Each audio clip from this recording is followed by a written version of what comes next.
What's the scariest thing that you've seen but no one believes you? Story 1. I was 15 years old.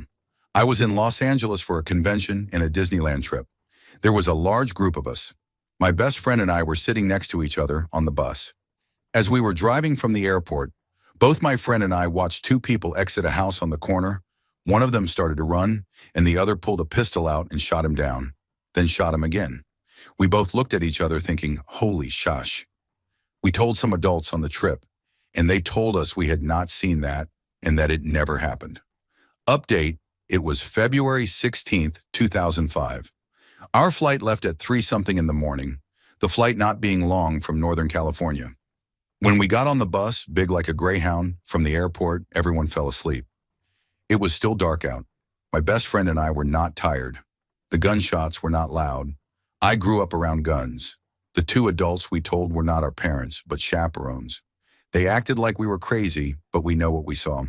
To this day, I feel like they were dumb adults. No iPhones, we took all our pictures for the trip on disposable cameras and Nikons. We were headed to the Los Angeles Religious Education Congress Youth Day. We were not religious, but went for the Disneyland trip.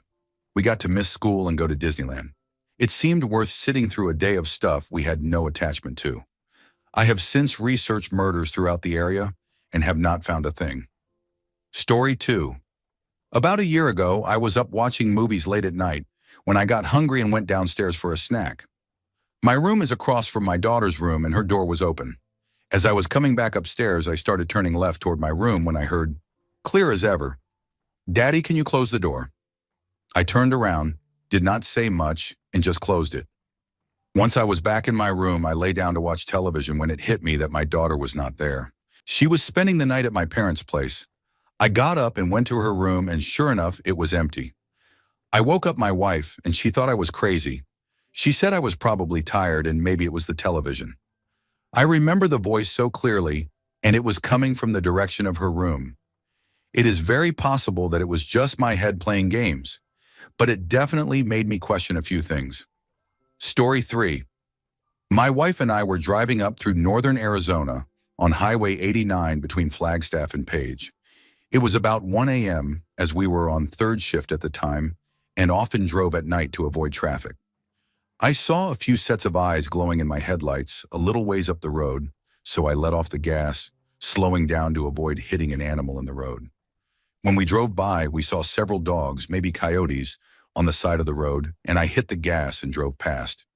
After we passed, my wife said one of them was running next to the car, and I looked over and saw it as well, probably 20 feet off the shoulder of the road. I floored it and looked over, and it stood up on its hind legs, that is the only way I can describe it, and kept pace with us for a couple of seconds before turning away from the road and disappearing. This whole event probably lasted no more than 10 seconds, but it was seriously the most terrifying 10 seconds of my life. This was probably 20 years ago, and we still rarely talk about it. Story 4. About 4 years ago now, I was at work late dealing with some closing issues. It took longer than usual, so I ended up being the last to leave because it was pretty late, around 8 p.m. My place of work is not in the middle of nowhere, nor is it in a bad part of town. It is in a normal, nice area, but it is usually abandoned after 7 p.m. When I got outside, I hopped in my car and prepared to pull out into the street. As I stopped and looked both ways, I suddenly noticed two figures standing to my left on the sidewalk. The thing is, they were both dressed in whitish bodysuits from head to toe and were rapidly approaching my car, headed straight for the driver's door, with little room to mistake their intent, whatever the end goal might have been. I slammed the gas and turned down the street as fast as I could. My mirror showed them both moving my way on foot, which alarmed me since I live in the nearby neighborhood, barely a 5-minute walk from there. I did not think beyond getting home and locking the door. Nobody else was on the street, near the parking lot, or anywhere nearby. My town is not known for dangerous types or strange behavior, but that moment terrified me. Two strangers in head-to-toe bodysuits. It was not Halloween, and they looked suspicious as hell, but nobody else saw them. Story 5. One time our family dog ran away. He was extremely shy and scared very easily, since we got him from an animal testing lab. We gathered all friends and family we could get our hands on, and shortly after he disappeared, there were numerous search parties all together about 24 people, looking for him. After a whole day of searching without any sign of the dog, the sun was slowly setting, and I was standing on the edge of the forest where I had searched and called for him all day, when I suddenly saw a deer about 15 meters from me staring directly into my eyes. We stared at each other for at least a minute, no movement and no sound. And then I asked in a soothing voice if it had happened to come across a lost beagle. I swear to God, to this day, the deer nodded and looked down at the ground where it was standing. Then it jumped away into the woods. I thought to myself that I had just imagined that nod, and that the dog could not possibly be sitting next to a deer without making any noise. But I could not check, and yes, there he was, sitting in the exact spot, scared to death and shaking with fear. I gasped and cuddled the dog, took him in my arms and looked into the woods where the deer had disappeared, and there it was again, staring directly at me. I had tears of joy and felt unbelievably grateful, while at the same time completely confused. Since that day, I have never eaten deer again. Story 6. When I was about 15 years old on a school night, I woke up in the middle of the night and remember looking at the clock, which read about 1:30 in the morning. I went to the kitchen to make some hot tea to take back to bed with me. Our kitchen was attached to the dining room, which was one step down from the kitchen, and both rooms had large sliding glass doors and big windows facing the backyard, all on the same wall. The cabinets and counter where we kept the tea were opposite the wall of windows, forming a small corner. I remember walking into the kitchen with the lights off, going to the tea corner, and then standing there looking at the windows and sliding glass doors, when I suddenly felt like someone was watching me through them. That deep gut feeling you cannot ignore. I stood there very still for about a minute, thinking maybe they would not see me if I did not move, and then I went back to my room without making the tea. When I got back to my room, the clock read 5 in the morning. I had been standing in the kitchen for 3.5 hours, and I had no idea how that was possible because it felt like maybe a minute had passed. To this day, it is still the weirdest thing that has ever happened to me. My mom never believed me when I told her, because she said she never felt anything bad in our house, and neither had I. But that night, I absolutely did. Story 7. I was once waiting for the metro in Shanghai when I saw a woman in tears frantically run past me. She suddenly stopped in her tracks and seemed to be searching for a train on either platform, but there was none coming. She was yelling something, but I did not speak the language, so I had no idea what she was saying. She then ran into a nearby bathroom. About 30 seconds later, 2 men in ordinary clothes came barreling down the escalator, shouting something I could not understand. They began walking up and down the platform yelling and then went into the same bathroom the woman had run into. A few seconds later, they emerged, dragging the woman away as she screamed, cried, and fought desperately to get free. The men kept shouting back at her, shaking her violently and striking the back of her head, while forcibly carrying her up the stairs. Everyone on the platform just stared with their mouths open, but no one did a thing. Mere seconds later, the entire scene was over, and people went back to staring at their phones as if whatever that was had not just happened. Story 8. My sister saw something on several occasions throughout our lives. While I never actually saw anything myself and only heard something extremely vividly. One night everything was normal. My mom was out with her friends watching a game, and my dad was watching a movie with my sister and me. It was a comedy, so we all went to bed laughing about it. About half an hour after we were tucked in, I was lying in bed reading a book when I heard someone stomping down the hallway downstairs and then sprinting up the stairs. I assumed it was my sister coming back from getting a drink, but I would have seen her leave her room since our doors are right next to each other and the staircase is just around the corner. Then I thought it must be my mom coming home and being unusually loud. The way my door is angled lets me see anyone who comes up the stairs, so I watched and waited as the footsteps grew closer, but the moment they reached the top, they completely stopped. There was nothing. I got up to check, turned the corner, and found nobody there, immediately covered head to toe in goosebumps. Not even 2 seconds later, I heard my sister screaming as she ran out of her room with terror on her face, and without hesitation, we ran into my dad's room, where he was already standing and asking what was wrong. My sister pointed back toward her room, crying, and said there was a man in there. My dad rushed into the hallway, turned on the lights, checked her room, the closet, my room, and then the rest of the house, but found nothing. He even called my mom, who confirmed she was still out with her friends, and we could hear the loud bar atmosphere through the phone. We all slept in my dad's room that night.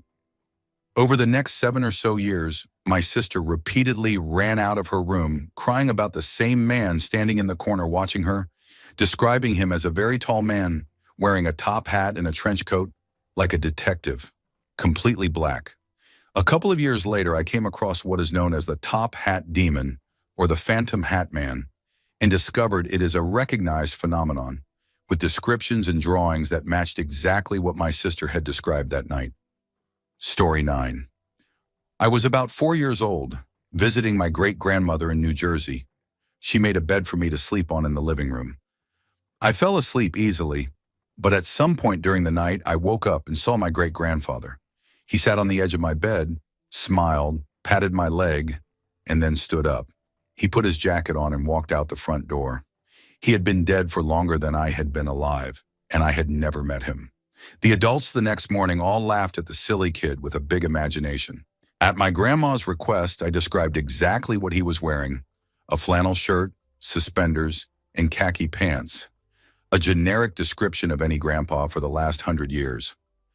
Everyone was still giggling at my cute story, but when I got up to show her how he snatched his jacket from the hook by the door and slung it on in one smooth motion, I turned around smiling only to see her completely pale, with tears running down her cheeks. Everyone got really quiet, and we never talked about it again. She knew I had seen him, and no one else's opinion matters. Edit, quite quiet indeed. Story 10. I was working at a bakery on third shift, from 8 in the evening to 4 in the morning, at a local orchard. The store closed at 8, but it was not unheard of for the owners to come in after closing. I had been working there for about a week at that point. I was out stocking the shelves near the end of my shift, so it was probably around 3 in the morning. I turned to take something off the rack, and there was a man standing by the cold case. He looked to be in his late 40s or early 50s, bald, thin to average build, wearing a red flannel shirt tucked into jeans. He said hello and asked how I was doing. I replied that I was doing well and asked how he was, and he said he was fine and thanked me. I put the bread on the shelf and turned to ask who he was or introduce myself, and he was gone. I had only turned away for a few seconds, so there was no way he could have left my line of sight without me seeing him, and I never heard any doors open or close to indicate he had left or gone elsewhere in the store. I told my mom when I got home because I wondered if someone had broken in, and whether I wanted to work somewhere, people could just walk in undetected. She asked me more about it, and I told her it was strange because he was just standing there looking at a covered cold case where he could not even see what was inside, and he did not seem like he was trying to steal anything. She told me it was probably just the owner. I met the owner a few days later, and he was not the man I had seen that night, nor was it anyone who worked there. I later heard from co-workers that the owner was still running the place because his son, who was supposed to take over the business, had died of cancer. That night after work, I went home and looked up the son's obituary online, and I swear it was the exact man I had seen standing in the store. Story 11. I grew up living in an old house in a small town, and quite a few strange things happened while my family lived there. The first thing I remember being especially creepy was waking up in the middle of the night when I was 6 years old and desperately needing to use the bathroom. I climbed down from the top bunk bed and turned to see an old man sitting in a rocking chair by the door. I tried to wake my sister in the bottom bunk, but she would not wake up and felt almost like dead weight. I eventually gathered the courage to run past the man and out the door, then fell asleep in the bathroom with the light on and got in trouble with my mom in the morning. My dad later told us he also felt something was wrong with the house because he would hear kids playing and laughing when he got ready for work early in the morning. He woke up around 4 in the morning and usually left around 5:30, and one morning he heard laughing coming from the hallway near the kitchen. When he went to check, thinking it was one of us kids, he saw someone run around the far corner toward the living room. He followed only to end up back in the kitchen, and when he checked our rooms, we were all sound asleep. My mom also said she would sometimes see someone staring at her out of the corner of her eye when she was alone. Knowing all of this when we got older, we would sometimes try to scare friends who came over. One day a friend brought her Furby, this was the late 1990s, and we were playing with it in the bedroom when it started acting strange, sounding distorted like the batteries were dying. It shut off with its eyes closed and would not respond anymore. So I told her we had batteries downstairs. As we were leaving the room with the Furby in hand, it suddenly popped its eyes open and said that it had tricked us, and we both screamed and dropped it. Story 12. One time I was working at a used car dealership. On the side lot, there was a huge sliding door that led into the car bays where we worked on vehicles. One night I got off really late after dropping some cars at an auction, picking another one up, and having to drop it off before going home. It was almost 10 at night, and the street was dark and quiet. I looked toward the side gate and saw lights and shadows under the sliding door and around the door lights, and they looked like people were dancing and moving around. I started walking toward it and heard voices like a party was going on back there. It was really strange because the way the building was set up would not allow lights or shadows from nearby buildings to cast anything in that area. I got closer to take a look and went over to a small rectangular opening, about 4 inches by 5 inches, cut out so you could reach in to unlock and lock the gate. I looked inside and it was pitch black and completely silent, exactly how it should have been. I took a few steps back away from the opening and again saw the lights, shadows, and heard the talking. I went back to the opening and once again it was totally dark and silent. I got into my car and started driving away and saw the lights and shadows again. I told my boss to check the cameras and he said he did not see anything unusual, but he did see my shadow under the door when I walked by to check it. Story 13. It is not that people do not believe me, it is more that I hardly believe it myself. It was late, probably between 1 and 3 in the morning, and I was sitting at an intersection waiting for the light to turn green. Across from me was a dark road with trees on both sides, thick woods to the left, and houses to the right. I was sitting there listening to music when I saw something move at the edge of the woods to the left. This is rural New Jersey, so things moving in the woods are usually bears or deer, which are not scary, but deer can seriously damage your car if they run out in front of you. I turned on my high beams to see what it was, but they did not reach the woods. I saw more movement just before the light turned green, made my left turn, and drove off without ever seeing what it was. The next day I drove the same route on my way to work, and when I reached that intersection, there were police cars and an ambulance at the edge of the woods where I had seen the movement the night before. I asked a coworker what had happened, and he told me they had found dismembered body parts there early that morning. Story 14. I was driving with my girlfriend through Wisconsin on the way back home. It was really late, around 2 or 3 in the morning, and I stopped at a gas station to fill up. My navigation ended up putting me on a small highway instead of the expressway right away after leaving, but I did not want to complicate things further, so I just followed it. My girlfriend was sleeping, so I had the radio off and drove in silence on this dark, unsettling highway. There were deer crossing signs, so I was driving extra carefully because a family friend had recently hit a deer with her truck, which caused major damage and broke her arm from the impact. I saw a sharp curve coming up and slowed down to take it safely. And as I was turning, I saw a figure emerge from the darkness of the woods. It was a large mountain lion with blood smeared all over the front of its face, and it scared me badly. I pulled over just after the turn and tried to wake my girlfriend. I could see its large shadow crossing the road in my rearview mirror, but by the time she woke up, it was gone. She had lived in Wisconsin most of her life and immediately dismissed what I said, insisting it could not have been a mountain lion because they are not common in that area. I told her I knew what I saw, but she insisted I was imagining things. I eventually acted like she was probably right and continued the drive home, but I know exactly what I saw. Story 15. I was deer hunting with a friend on some property my uncle owns in a very remote area. It is right off a main road with only a couple of trailer homes along it, and to reach the tree stand it is about a 20-minute walk up and down hills through thick forest. To paint a clear picture, at the base of the last hill is our 2-person tree stand, and from there it is about 100 feet of land to the lake. But the land narrows to about 60 feet, forming a small peninsula with the rest of the lake behind it. About 45 minutes before sunrise, we started hearing knocking sounds from the tip of the peninsula that sounded like male deer fighting with their antlers. And we got excited thinking there were at least 2 bucks out there. Then we heard knocking from the other end of the peninsula as well, which made no sense, since that would mean $4. The knocking continued for a few minutes and got closer, and then we realized it was far too precise to be deer. When one knock came from the right, a single knock came from the left. When one knocked twice, the other did the same. They were mimicking each other perfectly. It could not have been an echo because they were spaced too far apart. The timing was not instant, and the volume was the same. Over the next few minutes, the knocking sounds moved closer together, and then for about 10 minutes, there was nothing.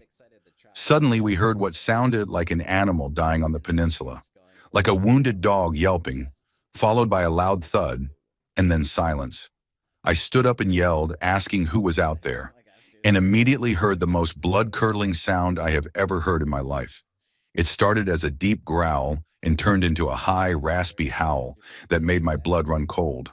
My friend and I both shouted at the same time, asking what that was, and I yelled again, telling it to get out of there. Whatever it was howled one more time and ran through the woods, and I swear I could feel its footsteps. It was bipedal, and I know what a running deer sounds like because I grew up hunting and tracking, and this was not that. It crashed through cattails at the edge of the lake and into the forest, and because it was winter with no leaves, we could see how fast it moved through deep mud and vegetation.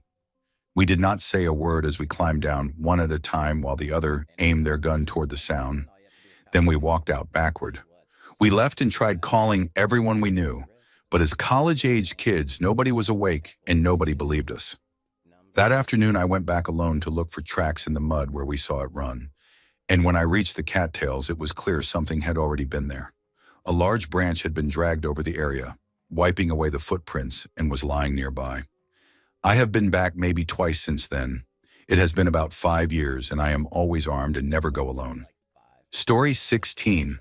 When I was in El Salvador, we went to visit my grandpa up in the mountains. There were a lot of rumors that a dried-up stream next to my grandpa's house was haunted, that you could hear the cries of the dead and see the devil walking there at night. I did not think much of it. That day we left the city very late, and to get there we had to walk because there were not many roads to drive on. So by the time we finally arrived, it was about 2 in the morning. My grandpa was about to open the door to the house when we turned off the lamps. And as my eyes adjusted to the darkness, I could see the dried-up stream with its rocks and the surrounding mountains lit by the moonlight. I was looking around when I suddenly saw a figure near a tree and thought it was probably a drunk guy. But then it did something that made my blood run cold. It stood up extremely tall, blacker than the night itself, and started moving from left to right in a strange way.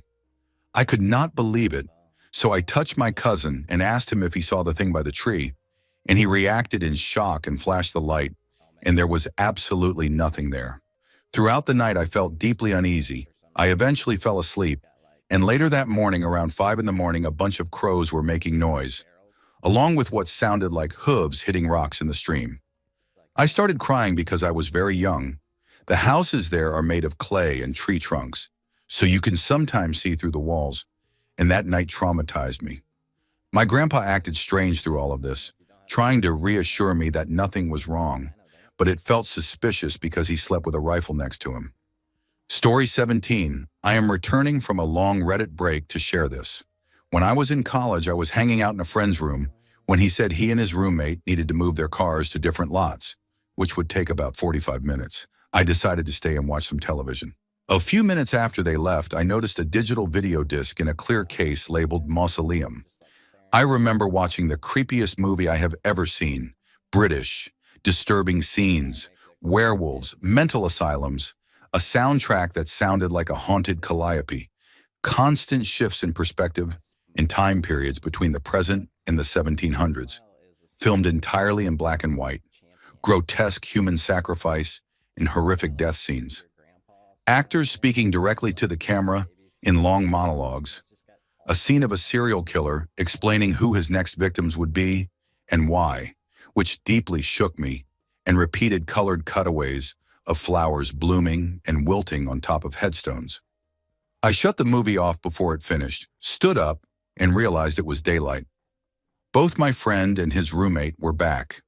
I woke them up and they asked how I got inside, saying I had not been there when they returned and that I did not answer my phone. When we went to take the disc out of the player, it was empty. They claim they had never heard of or seen it. I have spent decades trying to make sense of this, have endured nightmares and occasional flashbacks, and have even brought it up in therapy with no answers. I still wonder if anyone else has seen or heard of this presumed independent film or experienced something similar. Story 18, I was working a late shift at a convenience store, and almost nobody came in from about 10:45 until we closed at midnight.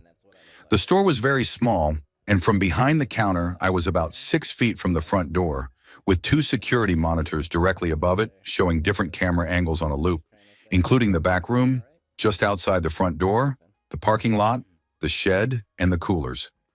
I was working alone, just me and my phone, and around 11 o'clock, nobody had come in for about 20 minutes. I glanced up at the monitors and saw the angle of the parking lot, which showed someone's back as they entered the front door. And since it was dark outside, the cameras were the easiest way to see if a customer was coming. When that angle came up, I saw a man from behind entering the store. A black man, not very tall, wearing a leather jacket and holding a grocery bag in his right hand. I immediately glanced down at the front door beneath the monitors, and nobody was there. I thought it was a glitch or an old recording replaying, so I watched through another full camera cycle, which took about 45 seconds. Halfway through that cycle, the door swung open and a young man stepped inside. A black man, not very tall, wearing a leather jacket and holding a grocery bag in his right hand. The strangest part was that he did not buy anything. He just looked around for a minute and then left. I assumed my mind was playing tricks on me, but I was completely shaken and never worked another night shift there. Story 19, I have told this story a few times to friends, and it never fails to give me goosebumps. During my sophomore year of high school, my girlfriend and I were heading to a school dance in a small Texas town, where my graduating class had about 120 students. She picked me up since I was 15 and not driving yet, and after dinner, we realized we had about an hour to kill. We drove down some back roads near her house, and she told me she had found the perfect makeout spot, and my teenage brain did not consider how illegal or dangerous it was to trespass in the middle of nowhere. We pulled into what used to be a driveway, gravel for about 40 feet before turning to dirt that was overgrown with grass, clearly unused for years. There was a field to the left, dense woods to the right, and 3 large gravel piles between us and the trees. She turned the car around to face the exit, shut it off, and we climbed into the back seat. About an hour later, as we were getting dressed to leave, she said she really had to use the bathroom, and I suddenly became aware of how isolated and dark the place was. As she slowly reached for the door handle, moving her hands so deliberately that it felt unreal, a sharp knocking sound came from the back of the car, unmistakably knuckles tapping on the trunk in a perfect rhythm for about 10 seconds. We froze, holding each other and barely breathing, until the knocking stopped and everything went silent. When it started again after she spoke, I panicked, jumped into the front seat, started the car, locked the doors, turned on the headlights, and sped out of there, gravel flying behind us as I drove like my life depended on it. We stopped a couple of miles away at an electric plant, where she used the bathroom, and I sat shaking. The next day, a friend insisted we go back, and in the daylight we saw how completely secluded the place was, with no houses or buildings nearby. Fresh boot prints led up to the back of the tire marks and disappeared into the brush. Months later, after my girlfriend and I had broken up, I asked her if she ever thought about that night, and she immediately shut the conversation down, saying she never wanted to think about it again, and that was the end of it. Story 20. There is a place called Apple Hill, a popular local attraction in the valley that is basically a cute family destination where people go to pick apples and other things. I went there with my family when I was 11 years old, and my cousins, my sister and I, were busy picking raspberries and turned it into a competition to see who could collect the most berries. We were pretty spread out, and before I realized it, I was far away from everyone else. I was completely focused on picking berries and had no idea how distant I was from my family when everything suddenly became very quiet and I could barely hear their voices anymore. A strong gust of wind suddenly pushed against my back, and when I turned around, I noticed a small hut not too far away. It was too big to be a shed, but not large enough to be a house, and it looked extremely run down. I remember staring at it and feeling really uneasy when, out of nowhere, a black cat came up from behind me and rubbed against my leg. I panicked because the hut was already giving me the creeps, and now this random animal was right next to me. The cat did not back away like normal cats do and showed no fear at all. It just looked up at me and stayed there. I kept my eyes on the cat because something about it felt wrong. And then the strangest thing I have ever seen happened, something that is still incredibly vivid in my mind. Heavy winds started again, and a small dust devil formed around the cat, and I could feel grains of sand brushing against me as I stepped back. The dust got thick for a moment, then cleared slightly and began to move. The cat was gone, and the dust devil slowly drifted toward the hut. It felt like the wind was pushing me in its direction, and part of me wanted to follow it. The dust devil floated straight into the hut, and for reasons I still cannot explain, the hut suddenly felt welcoming and inviting, like I wanted to go inside. I started walking toward it, but then heard my name being called. My sister and cousins had come looking for me, and when I told them what I had seen, nobody believed me. Yet at the same time, none of them wanted to go anywhere near the hut because they all felt uneasy about it. I am not saying there is a witch at Apple Hill trying to kidnap kids, but I am also not saying there is not. Story 21. I have experienced a few creepy things, most of which are usually explainable, but the clearest one happened a few years ago, and strangely, it did not even feel threatening to me, since I have always enjoyed the idea of ghosts. I had just gotten out of the shower one evening, and it must have been winter because it was already dark. I live in a London suburb where houses are very close together and narrow, but the walls are thick and I can barely hear my neighbors, and the house itself is fairly old. My parents were downstairs with the living room door closed, and the upstairs was completely silent, which was unusual because my mom normally leaves the radio on in their bedroom. I was drying my hair with a towel and went to put it away in my parents' room, so I opened the door and walked into the pitch-black room when I suddenly heard a woman's voice say hello, sounding slightly posh and surprised, as if I had startled her. I froze, stared into the darkness, and replied hello as well, but there was no response. The voice sounded nothing like my mom or any of my neighbors. The radio was off, the double-glazed windows were closed, and the house was completely quiet. I stood there for about 5 minutes waiting to hear anything else, but there was nothing. The voice had been extremely clear and directional, and I could tell it came from the back left of the room near the wardrobe, the exact spot I had been looking at when I walked in. If it truly was a ghost, I found the experience oddly comforting because she did not feel threatening at all. My mom later suggested it might have been someone from a large family that lived there a century ago, and that somehow me opening the door had startled her, like I was the ghost instead. If that is the case, I almost feel bad for scaring her.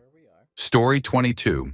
I have an uncle who used to go on weekend hunting trips completely alone, usually for squirrel hunting, and he would spend about 3 or 4 days at a time deep in the woods. About 4 years ago, he suddenly stopped going alone and came back early from one of his trips after claiming he saw a little boy running around and playing in the forest. Since then, he only hunts in larger groups of 5 or 6 people, always sticks close to someone, and never stays as long as he used to. The places he hunted were off-road mountain areas, far from campsites or populated spots, and he had never run into anyone there in all his years of hunting. According to him, he was walking around looking for a good place to sit and wait when he heard what sounded like a little boy laughing. He stopped, scanned the trees, and then briefly saw a boy run across a forested area in the distance. He was convinced it was a child because the figure was wearing a blue jacket and looked like it was playing some kind of game, like hide and seek. The sight only lasted a few seconds before the boy vanished, but my uncle said he immediately felt something was wrong and turned around to leave. He was certain it was not campers or another hunter with a child, and given that hunting alone was something he had done his entire life without fear, it clearly affected him deeply. I do not know what he saw, but I believe that whatever it was changed him. Story 23. I have been a hunter in South Louisiana for as long as I can remember, basically since I could hold a gun, and I started hunting alone when I was about 7 years old. One early morning, not long after I had begun going out by myself, around 5:30 in the morning, I heard an awful scream no more than about 20 yards away from me. The only way I can describe it is that it sounded like a teenage girl being murdered. At first I convinced myself it was a screech owl, so I was not as scared as I probably should have been, and luckily I never actually saw what made the sound. About 2 weeks later, I was riding in our family vehicle with my parents when we saw this massive animal standing in the road. It was too big to be a dog, too small to be a bear. And then I noticed the long tail and the face of a cat and realized it was a black panther. A few years after that, out of curiosity, some friends and I looked up different animal mating calls, and that is when it finally hit me that I had been within about 20 yards of an angry, mating black panther as a 7-year-old kid. My parents have completely forgotten about the incident with the animal in the road, but it is burned into my memory, especially since for years the Louisiana government has denied that black panthers are present in the state. Story 24. I was upstairs in my house playing on my computer while my wife was out for the night with her sisters when my dog suddenly started going crazy, which made me think my wife had pulled into the driveway. I waited to hear her come to the front door and walk inside, but instead my dogs just kept barking for a couple of minutes straight. I started to feel uneasy and decided to see what was going on. My dogs were at the top of the stairs, barking down toward the front door, and as I turned the corner to go downstairs, I saw a figure standing in the darkness and looking up the stairs. I yelled, "What the hell?" and ran back into my office to grab my phone. As I did, my dogs completely lost it, scrambling backward on the wood floor like their feet could not get traction. I looked at them and watched their heads track something moving up the stairs, over the railing, and into the guest bedroom. They repositioned themselves and stared into the bedroom, and their reactions terrified me. My dogs are normally absolute sweethearts, but my male dog, Walter, had his fangs out in a way I had never seen before, like a wolf, and my female dog, Ellie, who was about 9 months old at the time, was barking as hard as she could while literally peeing herself. I stood there frozen, trying to process what I was seeing, when suddenly I heard a noise very similar to that strange buffering sound you hear in a car when only 1 or 2 windows are rolled down. That sound went on for about 15 seconds, and when it stopped, my dog stopped barking and ran into the guest room, sniffing around like something had just vanished. We have had odd things happen in our house before, but this was by far the worst. What made the night even more upsetting was that when I called my wife and asked her to come home, she and her sisters mocked me for it. She believes me now, but at the time it made the whole experience even worse. Story 25. I love these kinds of questions. Reading stories like these is honestly what made me become a Reddit user in the first place. And I was even too scared to read or reply while nobody was home at the time. When I was little, my mom completely redecorated my bedroom with a Teletubbies theme because I was obsessed with them. I am talking about curtains, lamps, sheets, stickers, absolutely everything. And I even had gigantic, lifelike pillows of each Teletubby that I slept with every single night. I used to sleep with my door open because I was afraid of the dark. But one night I started seeing colorful figures the size of those pillows standing in my doorway. I would scream and cry for my mom, and she would run in asking what was wrong, and I would tell her that I saw colorful men in the hallway. She would reassure me it was nothing and lie with me until I fell back asleep. But it started happening every night. I kept seeing colorful figures, or figures that looked exactly like the pillows, standing in my doorway, and I would panic every time. Eventually, my mom got rid of everything and gave it all to a family friend because this had never happened before. And she thought maybe the room itself was scaring me. And after that, it never happened again. I honestly forgot all about it for years. A few years later, it came up in a conversation between my mom and me, and she reminded me what had happened and where all the Teletubby stuff went. The family friend who took it had 6 people living in the house, including 2 people with special needs who could function normally in conversation, but had the mindset of children when it came to caring for themselves. My mom told me that after they brought my old Teletubbies pillows and decorations into their house, strange things started happening there too, especially in the basement, where one of the special needs girls had her bedroom and where all my old stuff was placed. They began seeing figures, radios would turn on and off while unplugged, televisions would change channels by themselves. Objects would be found moved when no one had touched them, and they would hear strange noises. Not long after, the house randomly caught on fire, and there was a little girl staying there at the time who tragically died after running back into a closet while everyone was trying to get her out. I had met her just days before she died, so the whole thing stuck with me. I know it probably had nothing to do with my old Teletubbies things, but it has always felt strange to me that all of that began right after they brought my stuff into their home. Story 26, I was 19 years old, living in a small college town where there was not much to do besides waste time walking around Walmart, and sometimes we would deliberately try to scare ourselves. The town was known for having a high number of witches, so finding abandoned places and even altars was not that uncommon. One of the easiest ways we found to scare ourselves was going down into the downtown sewers, which were big enough for about 6 people to walk shoulder to shoulder and slope down into ankle-deep water. It was a maze down there with creepy graffiti, small chambers with altars, and sometimes even leftovers from sacrifices. And every now and then, you would run into other groups and instinctively hide. The last time I ever went down there, I was with a group of 5, and we had been exploring for about 2 hours when we heard another small group approaching. We hid behind a pile of rocks about 4 feet high and roughly 10 feet wide, turned off our flashlights and waited. We could see firelight approaching from the tunnel we had come from and hear sloshing footsteps getting louder. 3 people appeared, all dressed in black, and one of them was holding a flaming torch, giving off serious Indiana Jones temple vibes.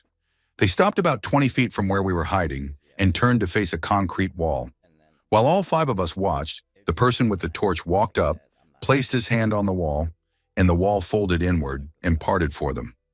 It sounded loud and heavy, exactly how you would imagine a solid concrete door sounding, and it seemed mechanical, opening without any visible effort. The 3 people walked inside and the wall closed behind them. After standing there trying to understand what we had just seen, we went to the wall and found absolutely nothing.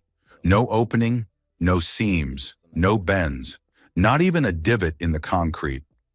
We felt along every inch of it and even tried to imitate what the man had done, but there was nothing there at all. We left without saying a word, and to this day I have no idea what I saw, but I know 4 other people saw it with me. Story 27.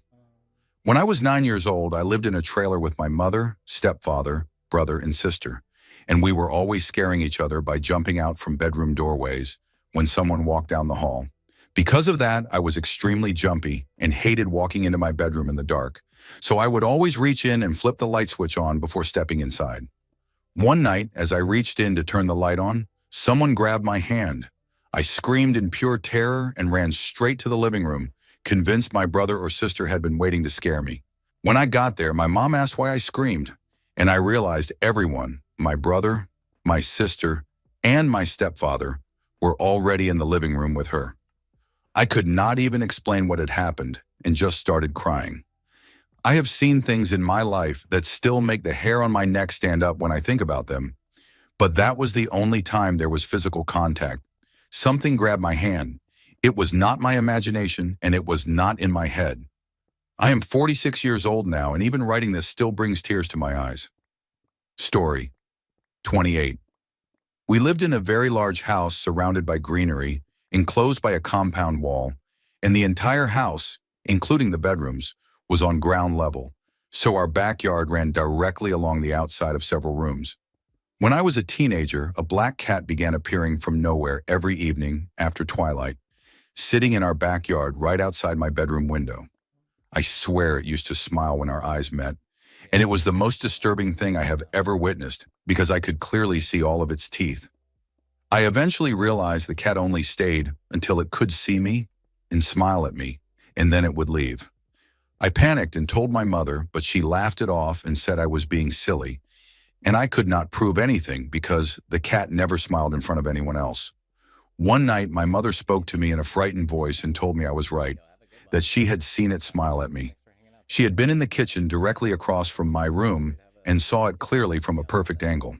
Not only that, but if I did not come out of my room, the cat would wait for hours just to see me and smile. After the night my mother witnessed it, the cat never returned. My mother knows what she saw, even if we can never prove it to anyone else. I have had many strange experiences since childhood, but this one still deeply unsettles me. Story 29. I want to start by saying that I do not believe in supernatural things and usually rely on logic, reason, and evidence. But this experience genuinely frightened me. There is a trailer right on the edge of my property line that gets rented out from time to time, and one winter the tenants moved out and left a blue light on in the back bedroom, shining through the blinds. I take my dog outside every night, so I saw that blue light for 3 straight nights, even after the landlords came by to inspect and clean the place. Months passed and the light stayed on every single night without fail, becoming the only thing to look at from my backyard. After nearly 6 months of seeing it, curiosity finally got the better of me, and I walked closer, noticing the blinds were damaged enough to see through. I realized the blue glow was from a television left on the AV1 input screen, and inside the room I could see plastic covering the floor and a broken doll lying there, which gave me an overwhelming sense of dread. I went inside, tried to distract myself with television, and eventually fell asleep. Around 4 in the morning, I woke up with bright blue light in my eyes and realized my own television was on the exact same AV1 blue screen, even though that had never happened before and has never happened since. The next night, terrified to even go outside, I finally did to let my dog out and saw that the blue light in the trailer was gone. After nearly 6 months of shining every night, it disappeared the same night my own room had been glowing blue. Story 30. I have had some strange and scary things happen to me, but this one stands out more than anything else because it involved my child. When my son was about 4 years old, we lived in a 3-bedroom apartment. His room was at the beginning of the hallway near the living room, and mine was at the very end, with my bedroom door directly across from the main bathroom and my bed facing the doorway, which meant I could clearly see whether the bathroom door was open or closed. One night after my son had been asleep for a couple of hours, I was lying in bed reading when I suddenly got that unsettling feeling that something was watching me. I looked up and saw the outline of my son standing in the hallway just outside the glow of my lamp since the hallway light was off. In his sweetest voice, he said, "I love you, Mommy," and then turned and walked into the bathroom. I heard the bathroom door close, but I did not see the light turn on underneath it, so I got out of bed to help him. I opened the bathroom door and flipped on the light, but the bathroom was completely empty. I immediately went to his room and found him fast asleep, tangled in his blankets in a way that a 4-year-old could not possibly fake in a matter of seconds. I have no idea what was standing in my hallway that night, but it was not my son, and I still have no rational explanation for it, and it creeps me out to this day. Story 31. I am a restaurant manager, and one night while closing, I went into the dining room to check whether the server was almost finished sweeping the floors. As I walked down the hallway and stepped into the dining room, I saw the server standing completely frozen. I followed his gaze to the exit door that led to the parking lot, which had blinds on it, and the cord used to raise and lower the blinds was sticking straight out horizontally, as if someone were holding it. I froze, staring at it for what felt like a full minute, trying to understand how that cord could possibly be positioned like that. I finally said, "What the hell?" And the server snapped out of it and looked at me with wide eyes. We made eye contact, both clearly thinking the same thing. And then we looked back at the door just as the blind cord wiggled slightly and suddenly dropped, smacking loudly against the glass. We both ran back into the kitchen yelling and trying to explain what we had seen to the cooks, who were confused and laughed it off. When we brought them out to look, the cord was hanging normally like nothing had ever happened. Both the server and I have told this story countless times, but no one believes us, even though I swear there is no natural explanation for what we saw that night. Story 32. About 2 years ago, when my son was about 4.5 years old, he created an imaginary friend named Blossie. Blossie was a purple cube who drove an invisible rainbow car, was 4 years old, and had a sister. He came into existence while I was pregnant with our daughter, and even after she was born, Blossie remained part of my son's life. About 6 months later, my son turned 5, and we threw him a big birthday party with friends and family. 3 days after his birthday, which I remember clearly because it was also my birthday, we were putting him to bed when he suddenly became extremely upset and inconsolable. He kept saying that Blossie's light had gone out and that it could not be turned back on. Nothing we said could calm him or convince him that Blossie was okay, and after a long time, he finally cried himself to sleep. 2 days later, we found my father-in-law dead in the shower, the result of an aortic dissection. He had survived 1 year earlier, but the repair had failed. And because the heat was on and cold water had been running over his body for an unknown amount of time, the coroner listed the day we found him as the official date of death. After going through messages, work responsibilities, and unfinished tasks, it became very clear that he had actually died the same night Blossie's light went out. We had not told anyone about the imaginary friend or that moment until after his death, so no one really believes us. My son was very close to his grandfather, and it has been an incredibly difficult time for him, losing both his grandfather and his imaginary friend. Now he tells us that Blossie is on Saturn with his band, which feels especially meaningful since my son is obsessed with space, and my father-in-law always told him that Saturn was his favorite planet. Story 33. Years ago, a friend and I were taking a road trip to Santa Cruz and entered the address for the boardwalk into my Garmin. We were both unfamiliar with the area and relied completely on the device for directions. I was driving, and the longer we followed it, the stranger it felt, because the Garmin kept directing us deeper into a forest. At one point, I had my friend double-check the address to make sure it was correct, and it was, but the Garmin still kept leading us farther in. I am naturally terrible with directions, so I assumed maybe we would somehow come out near the coast. After about 30 minutes, the Garmin directed us down a winding one-lane road that dropped toward the bottom of a valley. We could not even see the valley floor because the trees were so dense, and the road went on forever with sharp switchbacks. By then I knew we were going the wrong way, but there was nowhere safe to turn around. After driving down that dark, unsettling road for what felt like an eternity, we finally reached the valley floor, and the place felt completely wrong. It looked like an abandoned mining site with huge rusted equipment and trash blowing across the ground. The Garmin announced that we had reached our destination. My friend and I just stared at each other, confused and uncomfortable, because neither of us wanted to be there at all. As I turned the car around to head back up, a man stepped out of one of the abandoned buildings, looking like someone straight out of Deliverance, holding what looked like a pipe and staring intensely at our car as I sped away. The drive back out was tense until we finally escaped the forest. We eventually made it to the boardwalk and met up with friends who lived nearby, but they had no idea what road we were talking about and thought we were exaggerating how creepy the whole experience was. Story 34. Just outside a scouting summer camp I used to attend, there was a patch of forest known as the Dead Woods, named that because every single tree in that large area was dead. One afternoon around 5 or 6 in the evening, I was helping a friend gather sticks and wood for a survival shelter he was building when we stumbled upon a campsite in the middle of nowhere. There was nothing near it, and the main campgrounds were almost 1.5 miles away. We both felt uneasy and decided to head back. As we walked, it started getting dark, and I had this strong feeling that we were being watched, even though I never saw any animals or people.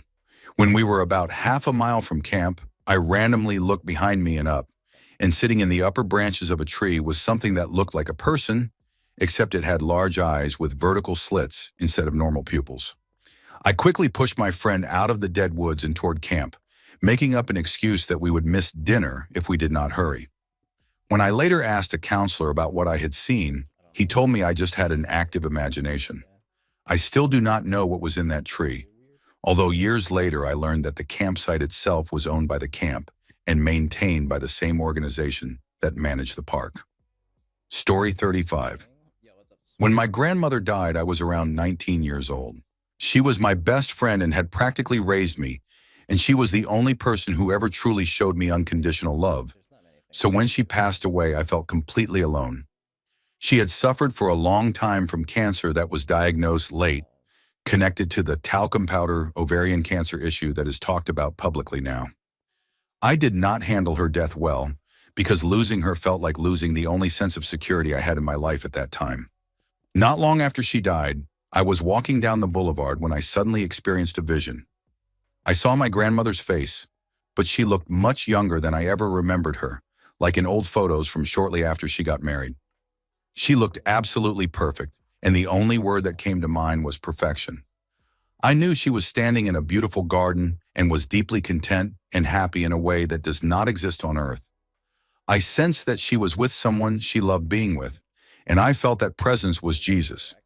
What struck me was that one of the songs played at her funeral talked about walking in a garden and being with Jesus.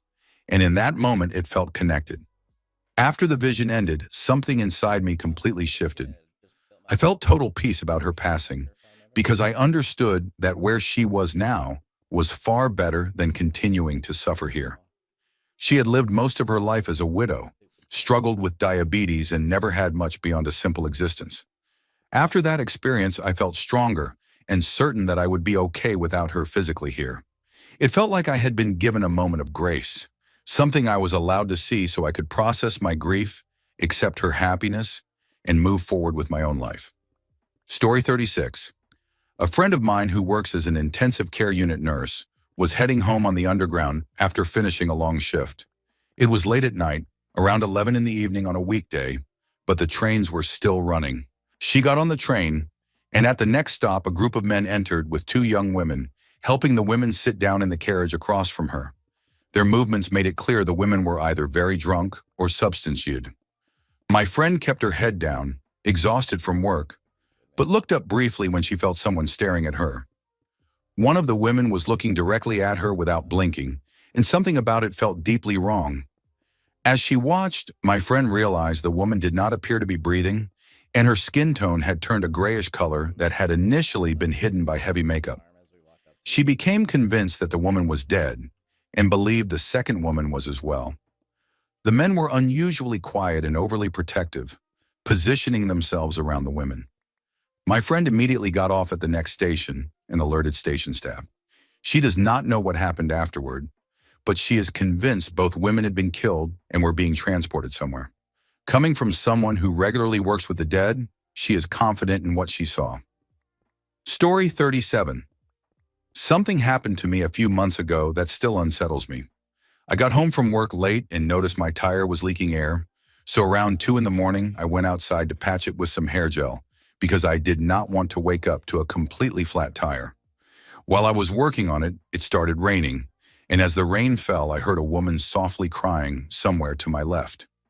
It was not hysterical, just a quiet, sad weeping. I felt chills and told myself to keep my head down.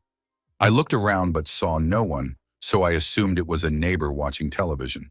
The crying slowly grew louder and closer, but I kept working until I heard the same voice ask if I could help her. I looked up and saw a woman walking toward me wearing a dark dress and a loose black coat. Growing up in a Hispanic household, I was immediately terrified of encountering a crying woman on the street after midnight. I considered running inside, but convinced myself that if it was something supernatural, it would not matter anyway. She asked me to call someone for her, and after 2 numbers failed to connect, she thanked me and walked into a pitch-black alley across the street. At that exact moment, the rain stopped. I did not sleep well that night and showered with the curtain open. Story 38. One of the craziest things I have ever experienced is something I did myself. I was living in the South at the time and had a family friend who needed rides to and from work because there were no buses in the country and his job was in the city, about 20 miles away. One night I went to pick him up and he was extremely drunk, which later got him fired. He was a cook and a very good one, but he could never stop drinking. We were driving home and he started rambling about the cosmos, aliens, telepathic powers, and all the usual drunk conversations. I have been a meditator since I was a kid, originally because comic books made it seem like a gateway to superpowers, and later because it helped me manage severe depression. As a child, I believed I had telekinetic abilities, and for some reason, I specifically believed I had pyrokinetic powers. Although as an adult, I no longer believe that. I brought it up jokingly, and he went on about how everyone has powers and pulled out a lighter, telling me to show him. I humored him, flipped the lighter open, and at first I was just playing around. But then I decided to actually try focusing like I used to as a kid. To my absolute shock, the flame began to sway in whatever direction I wanted, for as long as I wanted. Being a very science-based and logical person, I immediately assumed it was my breath, the wind, or the angle I was holding it at. So I handed him the lighter and tried again while he held it. The same thing happened. Then I tried something that could not easily be explained by wind or angle, and the flame stretched, thinned, and grew to about 3 times its original height. He started freaking out, and I did too, completely unable to believe what I was seeing. What terrified me most was that he was so drunk that he quickly changed the subject